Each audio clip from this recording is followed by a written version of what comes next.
स्वास्थ्य उपचारका लागि प्रधानमन्त्री केपी शर्मा ओली आज सिङ्गापुर जानुहुँदै कार्यवाहक प्रधानमन्त्रीको जिम्मेवारी ईश्वर पोखरेललाई। दोलखाको जुगुमा पहिरोमा परि 2 जना बेपत्ता, 11 घर परिवार विस्थापित, 10 घरमा पूर्ण क्षति। रुस र चीनसँग नयाँ आणविक सम्झौता गर्न चाहेको अमेरिकी राष्ट्रपति ट्रम्पको भनाई आफ्नो प्रस्तावबाट दुवै मुलुक उत्साही बनेको दावी। र मुलुकको खेलकुद इतिहासमै पहिलोपटक खेलाडीको वर्गीकरण हुँदै म्याच फिक्सिङमा संलग्न रहेको पाइए 6 वर्ष कैद। नमस्कार, कान्तिपुर डायरीका साथमा साथी दिवा र म अनिल। सुरु गरौँ मुख्य प्रसङ्गबाट। प्रधानमन्त्री केपी शर्मा ओली स्वास्थ्य परीक्षणका लागि आज सिङ्गापुर जाँदै हुनुहुन्छ। स्वास्थ्यमा समस्या थपिएपछि फलोअप परीक्षण गर्न निजी चिकित्सक दिव्या सिंह सहित प्रधानमन्त्री ओली राति 9:45 बजे सिल्कियरबाट सिङ्गापुर जान लाग्नु भएको हो। सिङ्गापुर स्थित नेशनल युनिभर्सिटी हस्पिटलमा प्रधानमन्त्री ओलीको स्वास्थ्य परीक्षण हुने प्रेस सल्लाहकार कुन्दन अरियालले जानकारी दिनुभयो। त्यसअघि छाउनी स्थित सैनिक अस्पतालमा प्रधानमन्त्रीको स्वास्थ्य परीक्षणपछि चिकित्सकले फलोअपका लागि जान सुझाव दिएका थिए। दिल्ली स्थित इन्द्रप्रस्थ अपोलो अस्पतालमा 12 वर्ष अघि मृगौला प्रत्यारोपण गरेका प्रधानमन्त्री ओलीको 6 वर्षसम्म हातमा संक्रमण भएको थियो। दिल्ली र थाइल्याण्डमा लामो समयको उपचारपछि भने संक्रमण निको भएको थियो। ओलीले दिल्ली र थाइल्याण्डमा निरन्तर उपचार गराउँदै आउनु भएको छ। सिङ्गापुरमा प्रधानमन्त्री 1 हप्ता रहनुहुने प्रेस सल्लाहकार अरियालले बताउनुभयो। प्रधानमन्त्री सिङ्गापुरमा रहँदा कार्यवाहकको जिम्मेवारी उपप्रधान एवं रक्षा मन्त्री ईश्वर पोखरेलले सम्हाल्नुहुनेछ। दोलखाको गौरीशंकर गाउँपालिका वडा नम्बर 1 जुगुमा पहिरो जाँदा 2 जना बेपत्ता भएका छन्। पहिरोमा परि 10 घर पूर्ण रूपमा क्षति भएको छ भने 11 परिवार विस्थापित भएको हाम्रा सहकर्मी राजेन्द्र मानन्दरले जनाएका छन्।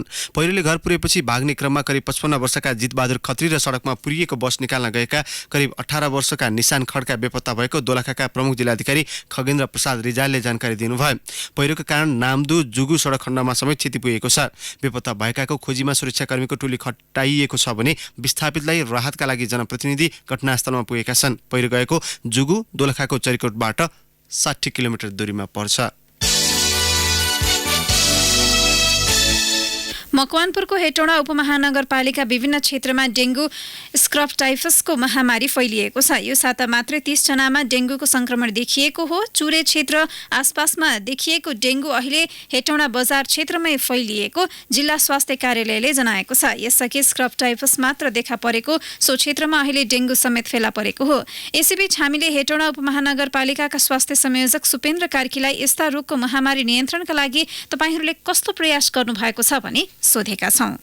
अघिल्लो शनिबारदेखि नै हामीले चाहिँ सचेतनाको लागि चाहिँ जुन ठाउँमा चाहिँ केसहरू देखिएको छ त्यो टोलमा त्यो समुदायमा गएर माइकिङ गर्ने काम गर्यौं। चाहिँ अहिले सर्च एन्ड डिस्ट्रोयको अभियानमा पनि छौं। त्यो लामखुट्टेको ब्रिडिङ नहोस् भनेर जस्तो पानी जम्ने ठाउँमा अथवा कस्तो ठाउँमा लामखुट्टे बस्छ, कसरी लामखुट्टेको लार्भा र प्युपालाई नष्ट गर्न सकिन्छ, त्यसको लागि चाहिँ हामीले चाहिँ सर्च एन्ड डिस्ट्रोयको चाहिँ कार्यक्रम अगाडि बढाइराखेका छौं। जसमा चाहिँ कीटजन्य रोग अनुसन्धान तथा तालिम केन्द्र हाम्रो चाहिँ यही हेटौँडामा पनि भएको कारणले गर्दा उहाँहरूको प्राविधिक सहयोगमा हामीले समुदायलाई परिचालन गरेर त्यो सर्च एन्ड डिस्ट्रोयका कामहरू पनि गरिराखेका छौँ। यो चुरे क्षेत्रबाट यता बजार क्षेत्रमा कसरी प्रवेश गर्यो, के कारणहरू भेट्नुभयो? मनसुन नै सबभन्दा ठुलो कुरा हो। गत वर्ष पनि हाम्रो देखिएको हो, तर यति धेरै केस देखिएको थिएन।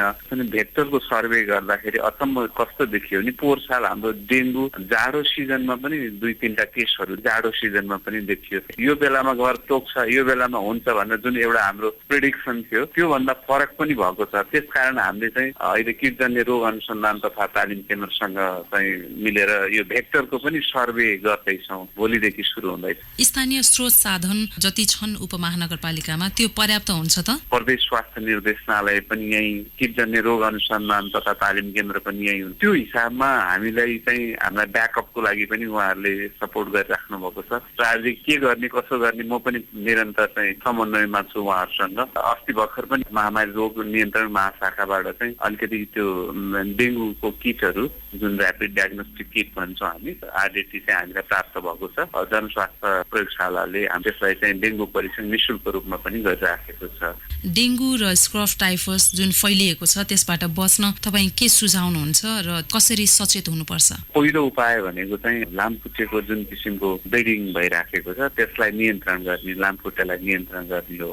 रोग विशेष फरक छ। डेङ्गु गराउने, मलेरिया गराउने, अब स्क्रब टाइफस गराउने व्यक्तिगत तवरबाट अथवा पारिवारिक तवरबाट प्रत्येक व्यक्तिले उत्तरदायित्व के हो त भन्ने कुरा सम्झिनु पर्यो। खानेकुरा खान्छौँ अनि खानेकुरा खाएको ऱ्यापर अथवा कुनै चिज चाहिँ फुत्त फाल्यौँ। त्यसरी फाल्दाखेरि फालेको ठाउँमा थोरै पानी जम्दा नि त्यहाँ चाहिँ मस्किटोले ब्रिडिङ गर्न सक्छ। लामखुट्टेको चाहिँ जुन वृद्धि विकासलाई रोक्नु पर्यो। दिउँसो पनि टोक्ने भएको कारणले गर्दा दिउँसो कुनै ठाउँमा बस्दा पनि सतर्क हुनु पर्यो। एसी भनौँ, फ्रिजहरू भनौँ, गमलाहरू जुन कोठाभित्र राख्छौँ त्यस्तो ठाउँमा धेरै समय राखेको पानीमा पनि लामखुट्टेले ब्रिडिङ गर्न सक्छ। त्यसकारण त्यो ब्रिडिङ हुने सम्भावित ठाउँहरूमा हामीले अलिकति सतर्कता अपनाउनु पर्यो।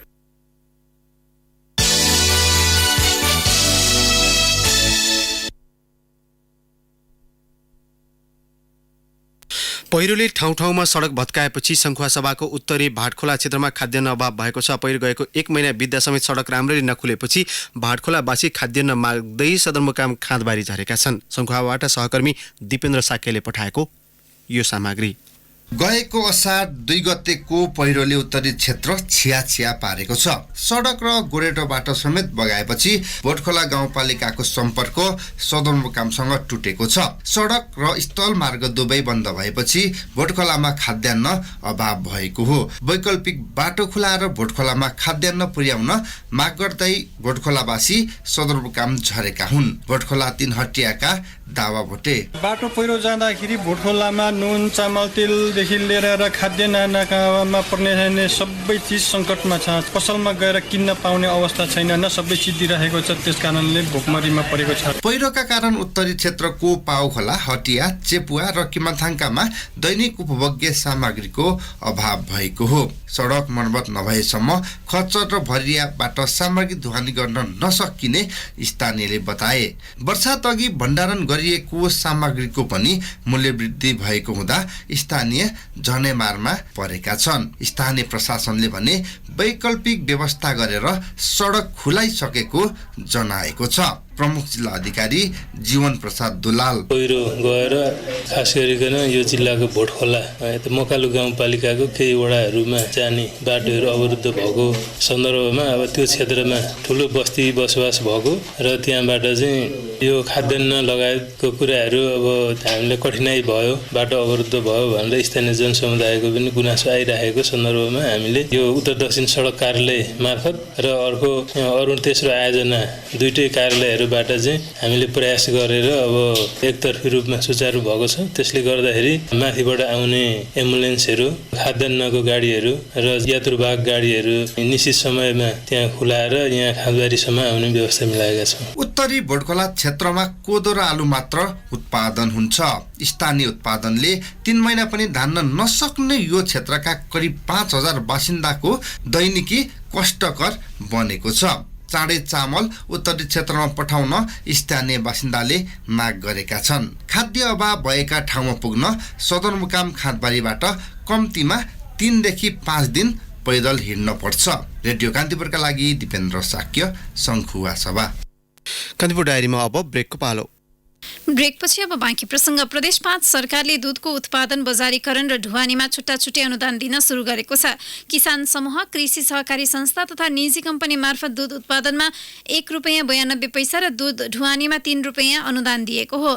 त्यसबाट गत वर्ष प्रदेशका 70,000 बढी किसानले फाइदा लिएका छन्। सहज ढुवानीले किसानको लागत मूल्य ₹3 घट्ने मन्त्री आरती पौडेलले बताउनुभयो। प्रदेशका 26 वटा दुग्ध उत्पादक सहकारी संस्थाले उत्पादनमा आधारित अनुदान पाएका छन्। मन्त्रालयले 12 जिल्लाका धेरै दूध उत्पादन गर्ने सहकारी छनौट गरी ₹2,49,44,000 अनुदान वितरण गरेको हो।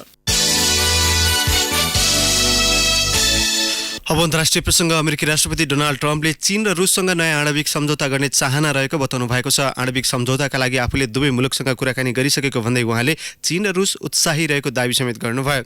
रुससँग आणविक हतियार सम्बन्धी सम्झौताबाट अमेरिका बाहिरिए लगत्तै ट्रम्पको यस्तो भनाइ आएको हो। यसअघि रुसले नयाँ हतियार निर्माण गरिरहेको आशंकामा अमेरिकाले सम्झौता तोडेको थियो।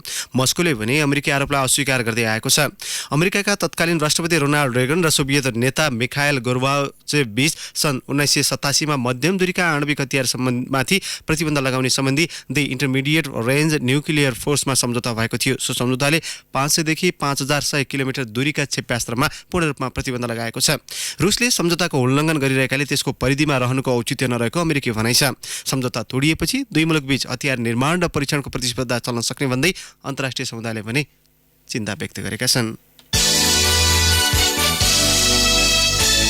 अफ्रिकी मुलुक कङ्गोमा फैलिएको इबोलाको संक्रमण मध्ये 50% पहिचान नै हुन नसक्दा महामारीको जोखिम बढेको छ। इबोला संक्रमणको बेलैमा पहिचान नहुँदा अहिलेको महामारी अझै 3 वर्षसम्म लम्बिने जोखिम रहेको इबोला नियन्त्रणको सरकारी कार्यक्रममा सहव्यवस्थापकको भनाइ छ। यसै साता गोमा शहरमा इबोलाको संक्रमणका कारण ज्यान गुमाएका एक व्यक्तिबाट 10 जना बालबालिका सहित थुप्रै मानिसमा रोग सरेकाले जोखिम बढेको भन्दै सरकारवालाले चिन्ता व्यक्त गरेको बीबीसीले उल्लेख गरेको छ। इबोला संक्रमणको पछिल्लो घटनापछि विश्व स्वास्थ्य संगठनले समेत कङ्गोमा आपतकालीन स्थिति घोषणा गर्दै अन्तर्राष्ट्रिय जगतको ध्यानाकर्षण गराएको छ। कङ्गोमा इबोलाका कारण मात्र यस वर्ष 1800 जनाको मृत्यु भइसकेको छ। कान्तिपुर डायरीमा अब खेल प्रसङ्ग। मुलुकको खेलकुद इतिहासमै पहिलो पटक खेलाडीको वर्गीकरण हुने भएको छ। विधान व्यवस्थापन समितिले परिमार्जन गरेको राष्ट्रिय खेलकुद विकास विधेयकमा खेलाडी वर्गीकरणको व्यवस्था गरिएको हो। विधेयक हिजो राष्ट्रिय सभाबाट पास भएको छ। विधेयक अनुमोदनका लागि तल्लो सदन प्रतिनिधि सभामा पठाइनेछ। प्रतिनिधि सभाले विधेयकमा कुनै परिमार्जन नगरे मुलुकभित्र खेलाडीहरूको दुई खाले वर्गीकरण हुनेछ। अन्तर्राष्ट्रिय खेलाडी र राष्ट्रिय खेलाडी गरी दुई समूहमा खेलाडीको वर्गीकरण हुँदा औपचारिक अन्तर्राष्ट्रिय प्रतियोगिताहरू जितेका खेलाडी अन्तर्राष्ट्रिय खेलाडीका रूपमा चिनिनेछन्। ओलम्पिक, एसियाली खेलकुद र दक्षिण एसियाली खेलमा प्रतियोगिता जनाउँदै अब कुनै खेलाडीले अन्तर्राष्ट्रिय मान्यता पाउने छैनन्। यस्तै मैत्रीपूर्ण र अन्तर्राष्ट्रिय मान्यता नपाएका प्रतियोगितामा पदक जित्ने खेलाडीलाई पनि अन्तर्राष्ट्रिय खेलाडी भनिने छैन। यस्तै राष्ट्रिय खेलकुद परिषदले आयोजना गरेका औपचारिक राष्ट्रिय प्रतियोगितामा पदक जितेको र अन्तर्राष्ट्रिय स्तरको औपचारिक खेलमा मुलुकको प्रतिनिधित्व गर्ने खेलाडीलाई राष्ट्रिय खेलाडीको वर्गीकरणमा राखिनेछ। यस्तै राष्ट्रिय प्रतियोगितामा भाग लिएका तर पदक जित्न असफल खेलाडीलाई मात्रै खेलाडी भनेर सम्बोधन गरिनेछ। विधेयकले म्याच फिक्सिङमा संलग्न भएको प्रमाणित भएमा खेलाडी र खेल अधिकारीलाई 6 वर्षसम्मको जेल सजायको व्यवस्था समेत गरेको छ। विगतमा खेल मिलेमतोको अभियोग लागेका खेलाडीमाथि मुलुकमा त्यस सम्बन्धी कानुनको अभावमा राष्ट्र विप्लवको मुद्दा चलाइएको थियो। विधेयक पास भए नेपालको कानुनले पनि म्याच फिक्सिङलाई सम्बोधन गर्नेछ। अर्जेन्टिनाको राष्ट्रिय फुटबल टोलीका कप्तान लियोनल मेसीले 3 महिनाको प्रतिबन्ध खेपेका छन्। कोपा अमेरिका फुटबल प्रतियोगिता भ्रष्ट रहेको प्रतिक्रिया दिएका मेसीमाथि अनुशासनको कारबाही स्वरूप प्रतिबन्ध लगाइएको हो। बार्सिलोनाका फरवार्ड 32 वर्षीय मेसी नेतृत्वको टोली गत महिनाको कोपा अमेरिका फुटबलमा तेस्रो भएको थियो। चिलीसँगको तेस्रो स्थानका लागि भएको खेलमा रातो कार्ड खाएर मैदान छाडेका मेसीले मिलेमतोको आरोप लगाएका थिए। मेसीले ब्राजिललाई कोपा अमेरिका जिताउने षड्यन्त्र गरेको बताएका थिए। उनलाई $50,000 जरिवाना समेत गरिसकिएको दक्षिण अमेरिकी फुटबल महासंघले जनाएको छ। प्रतिबन्धको सो निर्णय विरुद्ध मेसीले 7 दिनभित्र अपिल गर्न पाउनेछन्। मेसीले अर्जेन्टिनाको आगामी 3 महिनामा खेल्ने चिली, मेक्सिको र जर्मनीसँगको मैत्रीपूर्ण खेल गुमाउनेछन्। जाँदै मुख्य प्रसङ्ग पुनः एकपटक। स्वास्थ्य उपचारका लागि प्रधानमन्त्री केपी शर्मा ओली आज सिङ्गापुर जानुहुँदै कार्यवाहक प्रधानमन्त्रीको जिम्मेवारी ईश्वर पोखरेललाई। दोलखाको जुगुमा पहिरोमा परि 2 जना बेपत्ता, 11 घर परिवार विस्थापित, 10 घरमा पूर्ण क्षति। रुस र चीनसँग नयाँ आणविक सम्झौता गर्न चाहेको अमेरिकी राष्ट्रपति ट्रम्पको भनाई। आफ्नो प्रस्तावबाट दुवै मुलुक उत्साही बनेको दावी। र मुलुकको खेलकुद इतिहासमै पहिलो पटक खेलाडीको वर्गीकरण हुँदै म्याच फिक्सिङमा संलग्न रहेको पाइए 6 वर्ष कैद। हौस् नै प्रसङ्गसहित कान्तिपुर डायरीको यो बुलेटिन अहिलेलाई यहीँ सकिन्छ। हाम्रो अर्को बुलेटिन बिहान 10 बजे स्पोर्ट्स डायरी हुनेछ। तबसम्मका लागि कान्तिपुर डायरीबाट साथी दिवा र म अनिल विद्यमान। सूचना र मनोरञ्जनको संवाहक रेडियो राष्ट्रको रेडियो कान्तिपुर।